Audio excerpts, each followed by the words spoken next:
Bonjour à tous et bienvenue dans la régie. Je suis Vanessa Laure. C'est toujours un plaisir de vous retrouver dans cet espace. Aujourd'hui, je reçois un jeune talentueux dans le monde des arts martiaux qui nous parlera de son parcours tout à l'heure. Alors, restez avec nous.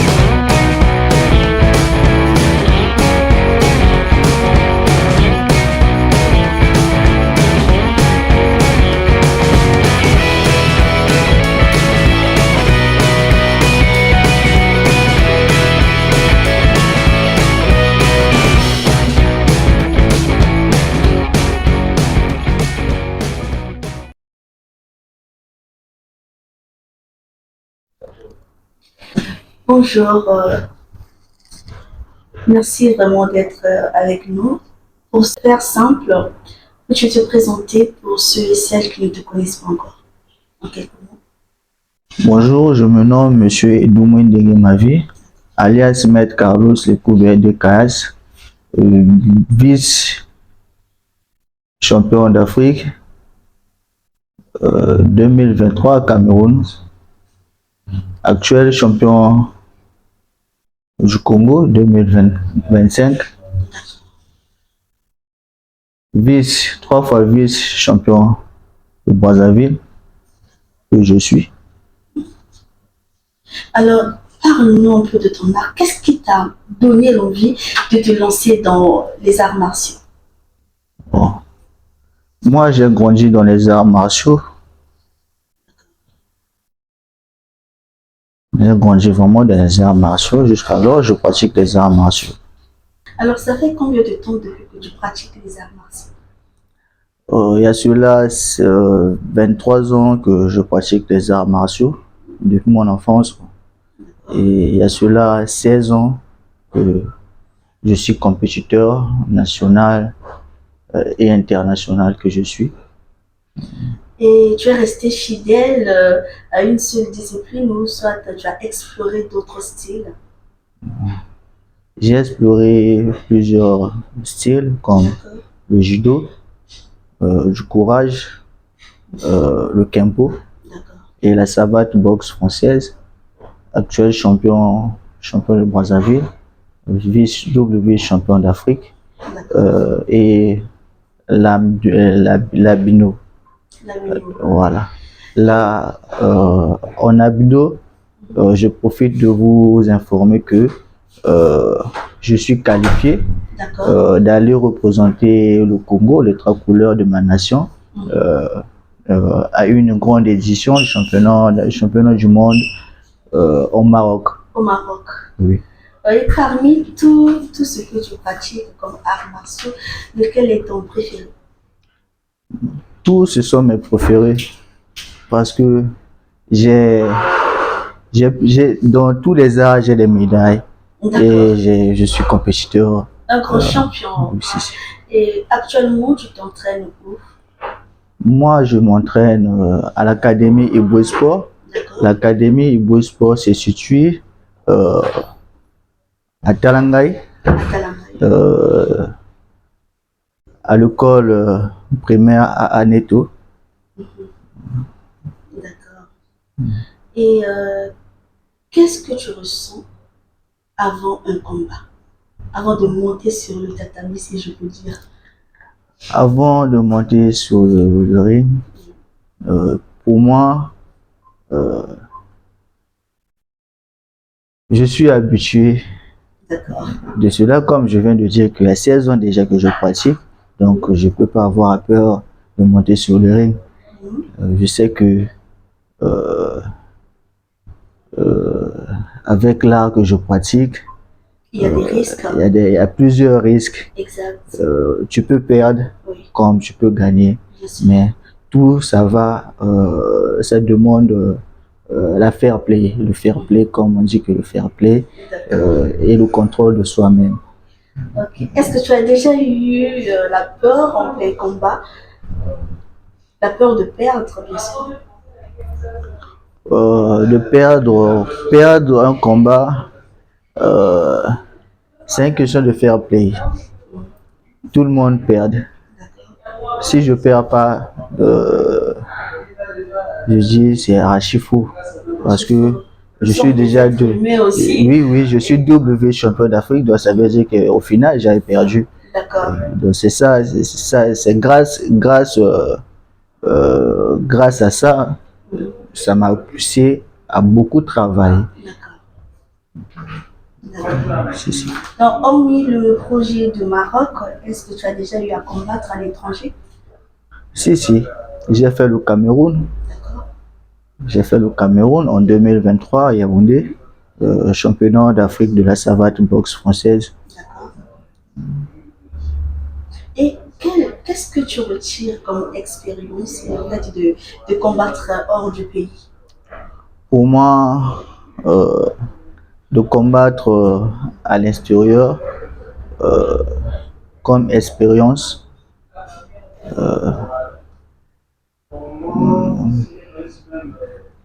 l'expérience de combattre à l'extérieur, pour moi, d'avoir des médailles, des médailles d'argent internationales, c'est ça qui me rend plus à avoir beaucoup d'expérience dans ces arts et le durée que j'en ai déjà dans ces arts. D'accord. Et quel est le souvenir, soit ton moment marquant dans ton parcours martial jusqu'ici? Dans mon parcours martial, des moments marquants, je parle de l'international parce que c'est un grand souvenir pour moi. D'avoir faire tomber mon adversaire 2 fois sur le ring. Donc pour moi c'est un bon souvenir. Donc ça marque tout le monde, même mon maître, mon coach, jusqu'alors quand je suis sur le ring, me rappelle souvent, mais dès le couvert, toi, au Cameroun là-bas, tu avais tapé, tu avais mis ton adversaire 2 KO. Mais qu'est-ce qui ne va pas? Et toi, ça te fait plaisir quand tu l'entends, ça te fait plaisir? Si, ça me fait toujours plaisir. Et automatiquement, je prends mon contrôle le contrôle de soi. Mon contrôle de soi. Exact. Alors, est-ce qu'aujourd'hui, ta famille ou ton entourage te soutiennent? Parce que surtout la famille, c'est pas facile d'avoir un enfant qui se bat à chaque fois. Donc, on a un peu des idées ailleurs. On peut se dire, aujourd'hui, il peut revenir peut-être avec une conflit. Est-ce que la famille te soutient? Si. Premièrement, je salue d'abord ma maman, là où elle est. Ma maman Irène, ça s'appelle au Salé Irène. Donc, il me soutient à 100% financièrement et moralement. Ainsi, mon entourage sportif, mon coach, tout le monde me soutient à 100%. Et ma famille, ce sont mes premiers fans. Est-ce qu'il y a des moments où tu te sens seul, soit mal compris? Moi. Il y a des moments où je me sens seul à la maison, dans ma chambre, je suis seul. Oui, ça arrive à tout le monde. Mais pas effrayé, comme on dit que j'ai mal à voir avec les gens. Non, parce que là, quand nous on pratique, il y a une code qui est là. Il y a d'abord l'amitié et le courage, l'honneur, la modestie. Donc, je dois être modèle parce que je suis censé encadrer les gens. D'accord. Est-ce qu'en ce moment, tu travailles en équipe, soit que tu as un manager, producteur, un coach, tu es en équipe en ce moment? tel que je dis que je travaille, je pratique des arts à l'académie, donc ça veut dire qu'il y a des dirigeants. D'accord. Est-ce qu'à l'entraînement, tu t'es déjà fait battre par quelqu'un de plus petit que toi? Si, si je ne lui donne pas l'opportunité de travailler sur moi, donc il ne va rien comprendre. Donc je ne peux pas l'imposer sur lui. D'accord. C'est pour cela il sera devant son destin. Sur le ring, devant l'adversaire. Donc il doit d'abord apprendre d'être efficace avec moi-même. Parce que je suis un cadreur, en même temps compétiteur. Donc, je vais les encadrer dans mon esprit, étant que compétiteur, combattant. Et quelle est la plus grande chose que les arts martiaux t'ont appris sur toi-même? Les arts martiaux m'ont appris beaucoup de choses, de vivre, de mieux vivre dans la société. Parce que l'homme, s'il n'est pas discipliné, donc il doit être inhumain. Ce que nous on fait, on a des codes moraux. Quand on parle d'un code moral en général, donc il y a le contrôle de soi. Dans les caractères, ils sont 8. Si c'est possible, je peux vous le citer. Oui, vas-y. Parce qu'il y en a ceux qui ne connaissent pas, donc il y a aussi possibilité. Partout dans les arts martiaux, c'est seulement une seule même code qu'on utilise partout dans les arts. D'accord. Premièrement, il y a l'amitié. Tout le monde connaît l'amitié, non? Sans l'amitié, donc ça peut pas, on peut pas s'asseoir comme on s'est rencontrés aujourd'hui. D'accord. Il y a le courage. D'accord. Il y a la sincérité. Il faut être sincère avec toi-même de ce que tu fais. Donc c'est comme moi, je suis sincère avec les arts que je pratique. Donc je parle des arts sans déguiser mes pensées. Il y a la modestie. Il faut être modèle.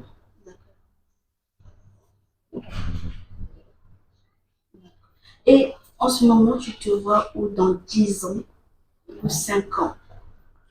Bon, après chaque carrière de tout un athlète, il doit choisir sa place. Donc, si je dis cela, nombreux des athlètes, ils se retrouvent nulle part. Moi, dans l'académie, j'ai fait des stages différents. J'ai fait des différents stages d'arbitrage, d'être juge, d'être coach, en même temps entraîneur. Entraîneur technique, je peux être entraîneur technique parce que je suis en train d'encadrer les jeunes dans l'académie Ibo Sport. Et nous sommes presque à la fin de notre émission. Alors, quel message donnes-tu à des jeunes combattants qui veulent suivre ta voie? Je dirais à les jeunes qui veulent apprendre, parce que moi, là où je suis, j'ai des jeunes apprenants. Ils sont champions aussi comme moi. Dans l'édition, la 3e édition du championnat national, dans notre académie, on a eu, tel que je suis champion, il y a aussi des champions minimes cadets, etc. D'accord. Donc, je leur dirais d'emboîter le pas. Et de persévérer. Si. Quand on emboîte le pas, donc, ça veut dire qu'il y a la performance. Si. Exact. Donc, il faut, au fur et à mesure, les échelons montent. D'accord. Je leur encourage de venir à l'académie Eboué Sport, de venir apprendre les arts martiaux, surtout la savate boxe française. Venez apprendre, c'est nombreux. Venez apprendre la savate boxe française. Alors, nous sommes à la fin de notre émission. Il y a des salutations que tu peux donner. On voit comme moi, les Banga. Bon, je salue d'abord, premièrement, la présidente de la Fédération congolaise de la savate boxe française. Et je salue toute la fédération. Je salue le patron de l'académie Eboué Sport, qui est Maître Brunel Boab Poujol, 5e dan dans les arts martiaux, en même temps ambassadeur de la savate boxe française au Congo. Je salue mon président Gervin Asanga, qui est là. Je lui salue là où il est. Mon grand frère, il est à Pointe-Noire, je lui salue beaucoup. C'est mon homo, je dis c'est mon homo, je lui salue à Pointe-Noire, Marvel au Salé. Merci beaucoup, Maître Carlos, pour ce partage vrai et surtout motivant. Alors, on vous souhaite vraiment bonne continuation parce que vous êtes un modèle pour des jeunes combattants. Merci aussi à mon équipe, Zach derrière la caméra et Gloire Ndouzi derrière la caméra aussi. Merci à tous ceux qui nous soutiennent de près ou de loin, que ce soit à l'étranger, ici à Brazza, et surtout que la Révie a besoin de soutien, de sponsors, de producteurs, on en a déjà, mais on a besoin de sponsors. Et n'hésitez pas de nous contacter pour plus d'infos. Alors, quant à moi, je vous dis à très bientôt pour une nouvelle édition de l'Art et Vie. Merci.